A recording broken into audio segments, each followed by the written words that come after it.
ang mga the so-called scammer, they can be charged in court for violation of Article 315 or estafa. Okay. Mhm. They are criminally liable for the crime of estafa. Mm. So ang mga nag-complain, kung ma-identify nila, specifically ma-identify nila kung sino ang ilang orderan, Aha. na wala, they can file a case against them Oo. sa fiscal. Oo. Mahimo sila sing affidavit Okay. nga muna nga may order Mm. tungod kay wala man sila sing written documents kundi ang ilang nga communication sa via email or Via online. chat lang na Or bala, cyber. attorney? Messenger, Facebook, oo. Yeah. So sa social media nila makuan ni basta ma-identify lang nila nga nga I should say the gadgets used dina nga scammer iyagid no may ginatawag kita nga URL makita na naton ang kung sino gid account inang iyang ginagamit. Basta as long as we can identify nga ina siya nga tao amo ang may deceit na try. There is an element of deceit na gindaya sila. So, estafa will come in. Mm. Kailan nila estafa ng tao nga nag-scam sa ila paagi sa landline nila nga order. Nga bayaran nila pero wala ma-deliver ang amo iya nga produkto. Mm. Okay. So, they have na-identify nila, attorney, and actually damo pa nag-surface kay because she is from Bacolod City. Ang iya nga, ang mga nagreklamo, ang una gid nagreklamo dire actually sa Bombo is from Antique. May mga nagluwa nga mga victims nga halin sa Bacolod, halin sa Iloilo, and as far as Quezon City, as far as Metro Manila, attorney, nagaguluwa niya nga mga allegedly, pero sige, way pamantin mo matudaan because may version man sila, attorney, ang ininga ginaakusar abi subong, no? So, na-identify na nila and mangin proof ni nila, attorney, ining ano na nga ni pagtawag, attorney man, inang kung di ka padala sila kwarta, na una padala ang cash hindi siya cash on delivery, kundi mahatag ka na kwarta mo and then among pagpa-deliver sa imo. Through ano bala? Pera padala, mga amos na bala, attorney? Amo na gani sa mga pera padala, tani ang mga balay ni mga the so-called victims, si ila man tani bala naging prudent man sila, nag-exercise man sila tani necessary prudence kay gipamangkot nila lang the real identity of that person. Kay ti padala sila kwarta, yatag lang sila account number sa bangko, di do not even siguro, di do not even know him from Adam kung sino na nga persona ang ilang nga padalaan. I think the best way siguro nga you know the identity of that person nga naga-deal sa imo. Before you send your money, imagine millions. And then, say for example, you will magpadala sa isang bank account. I do not know kung ang bangko mag-attach sa ila sang bank kung sino nga persona ini nga may bank account number nga muna. Kaya mo naman because of the Public Act 1405, ang Bank Secrecy Law, ang bangko kung ka-isa hindi man na maghatag kung sinong tagiya sinang bank account number. Otherwise, they will be also violating the Bank Secrecy Law or Republic Act 1405. Pero ang mga aton mga kauturan nga naging biktima sina, dapat naging prudent sila, kay mati ang kabudlay, kay mati ang kalabanan ni Subong. I will mention some of the online, kalabanan niya ka COD. So wala ka problema mo lang na si COD, kay once nga na bato na nimo kag hindi amo off spec, hindi na nimo mauli. Oo. Pero ang inang bayaran mo anay pagkatapos you are already disposing of substantial amount of money, dako nga kwarta, tapos wala ka gani kabalo kung sino to nga persona. Kasali ka lang iya nga ang imo nga kadil parehas ka honest mo. Ikaling kay swapping ng mga scammer na hindi ni honest, si parehas mo na biktima ka. Ang ako lang daya, kung ma-identify nila yung tao, the specific identity sa tao nga nag-scam sa ila or nag-istapa sila, di file a case sa korte para nga ma-file niya sa nagakaiko nga kaso bumbuan. Oo. And perhaps they can even I should say seek for the help ng NBI para nga mabuligan sila paano na nila ma-file ang kaso sila nga tao nga daya sa ila o into sa ila bumbuan. Oo. Okay. Oo. So, ano no, and then sa gidareklamo, kay ti syempre, ilaman na depensa nila ko galing, kay ti na-identify sila, ginpanawagan, abi man ni sila sa ano mo, attorney, sa Facebook nga gipanawagan na mag-iloy, amo na sa surface, kay amo ni may nagareklamo, so why man aguro problema, attorney, no, kung ipanawagan sila, kay man ti sabto nila, amo na, attorney? Yes, kung makilala nila niya ang tao nga na nagbudol-budol sila, hindi ka file a case. Hindi ka file a case against them. Kaya man ang bumbuan, ang kalabanan nga nagaparapit diri sa aton nga muna problema.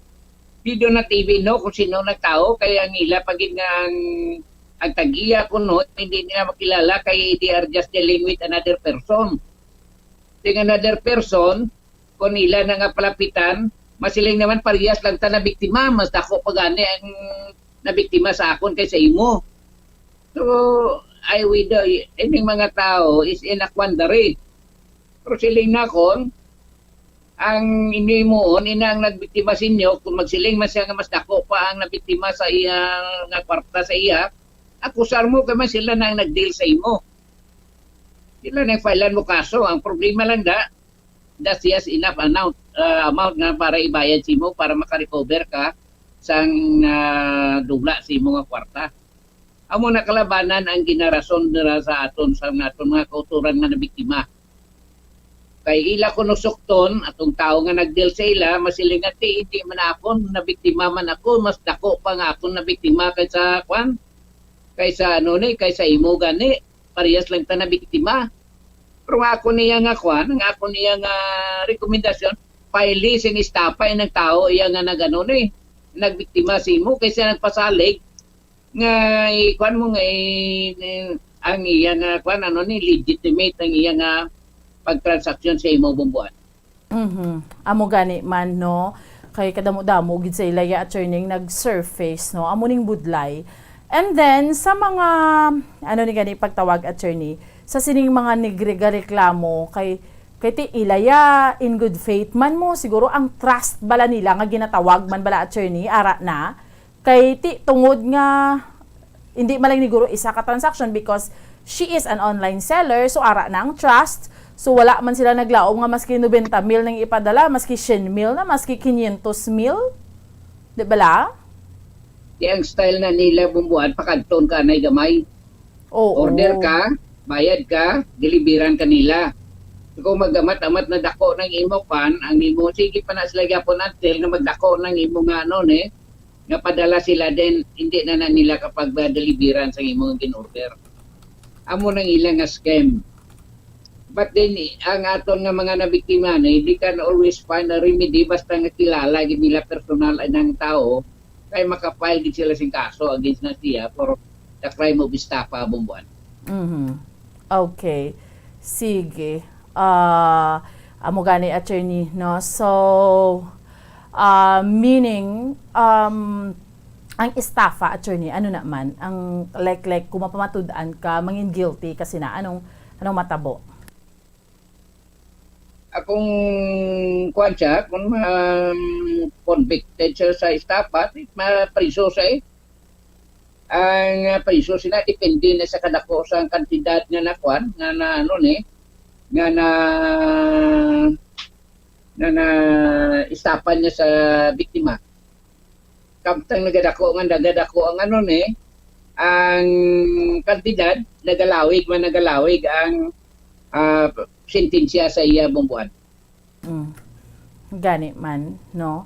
So let's say mga minilyon na attorney dako man ni na large large scale na gyapon attorney. Ang mga amo na small ano man. Ang ano Ang mga kung let's say ang gin-complain sa imo naglabot na sa 5 million abe. Nagtililingob sila. Anong matabo sina attorney? Dako na, I mean large scale na. ang 5 million na man ang sa etapa, it will start from 6 years and 1 day. Mm. Ang ang penalty nagarasasay ko samtang nagdako ang kantidad nagalawig man ang nagalaba man ang penalty ang tinuig na itiner nimo sa pulpuan. Amo na siya ang penalty sa estapa. Diyan mo na mga milyon na so manimahaw na siya sa kwan. Tapos kung he will be ma-convicted siya sa mo na kaso. Okay. Excuse me. Manimahaw na siya sa pusuan. Gani man. Anyway, with this topic natin attorney, siguro last few words gusto mo ipalabot no sa aton iya nga mga kauturan attorney Tanyada, especially related sa aton iya nga tubiko. Amo lang na akong nga advice sa mga aton mga kauturan, kinanglan halong gid kita. Hindi kita magpadali-dali magbuhi sa kwarta. Tamo na bala siling tabla permi bumbuan. Nga hindi nyo pagbutangi pakpak ang inyo nga kwarta. Inyo alungan, kag parehas na, gusto mo tamo tani makakita, kay ginanegosyo mo na inyo. Pero halungin nyo gid nga ang inyong kantidad nga inapadala may balikit sa inyo. So ang inyo kilalahon nyo gid ina nga tao. Kung may mo pa lang, ipa-verify ninyo anay ang identity sina nga tao.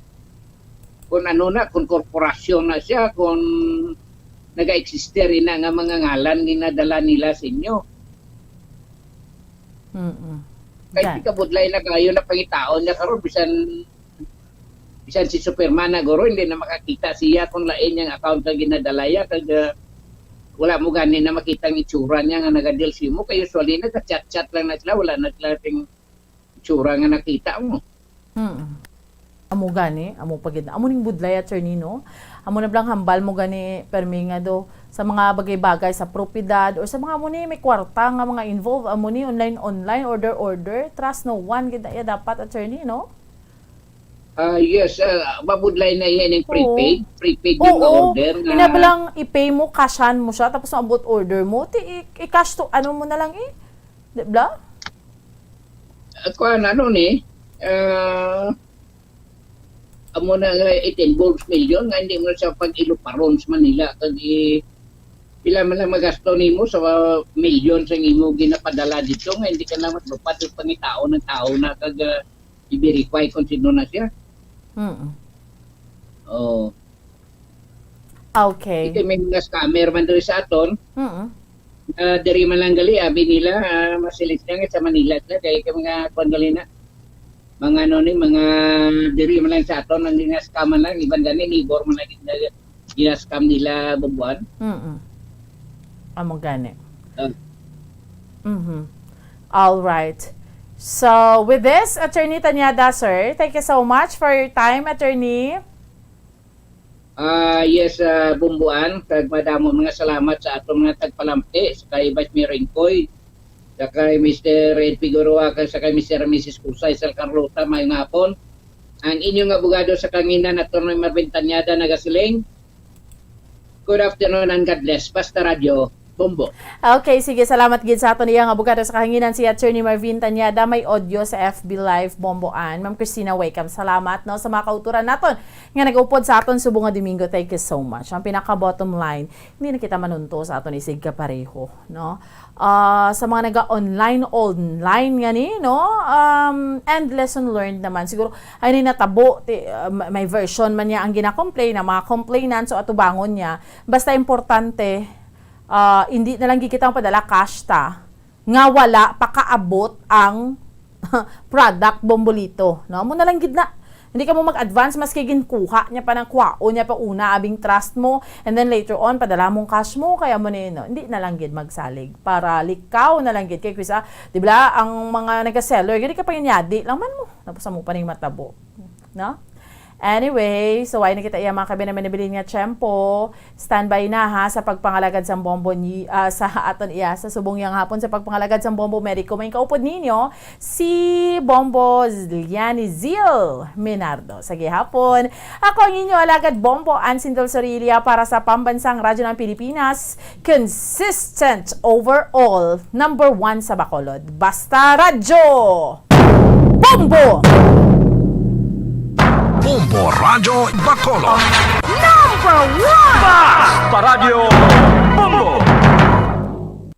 Nakahibalo-bala ka mo nga sunod sa latest statistics ng World Health Organization o kung WHO nga kapinakaroon sa 800,000 ka mga tawang nagakapatay kada tuig bangod sang paghikog. Kag, ang suicide among isa sa mga leading causes sang kamatayon sa mga pamatanon nga nagapangidaron sang 15 tub 19 anyos. Paano naton mabuligan ang aton mga teenagers in distress o kung mga pamatanon nga makabig suicidal? Yari ang pila ka mga tikang, mangin sensitibo sa mga tawo nga ginaduhaduaan nga may plano nga mag-suicide. Kung may maobserbahan o kung makitaan nga mga senyales, hindi ni pagbaliwalaon nilabi na kung makitaan nga depress ang pasyente. Maghatag sang panahon nga kamustahon ini, istoryahon kag pamatian kung ano ang mga hibubunot sini kag kung ano ang mga yara sa balatyagon sini. Listen non-judgmentally. Kung masanag ang senyales nga may plano ini nga utason ng kabuhi, ikaw nga nakahibalo dapat nga hindi ini pagsekretohon. Mangayo sang bulig ilabi na gid sa mga ginikanan sini. Hindi pagbayaan ang natungdan nga nagahisahanon and seek immediate support from health services. Suicide is preventable. Magmangin sensitibo kita sa atong isig kapareho kag handa nga maghatag sang panahon kag bulig kung ginaginahanglan. Mga kabombo, yari si Monsignor Felix Pasquin sang Our Lady of Candles Parish Capitol Heights sa iya imbitasyon sa pag-upod sa Santos nga Misa live sa Bombo Radyo.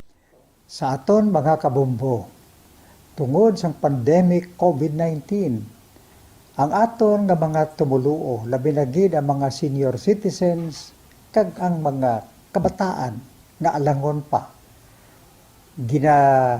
Pangabay nga hindi mag-intra sa pagtinipon-tipon.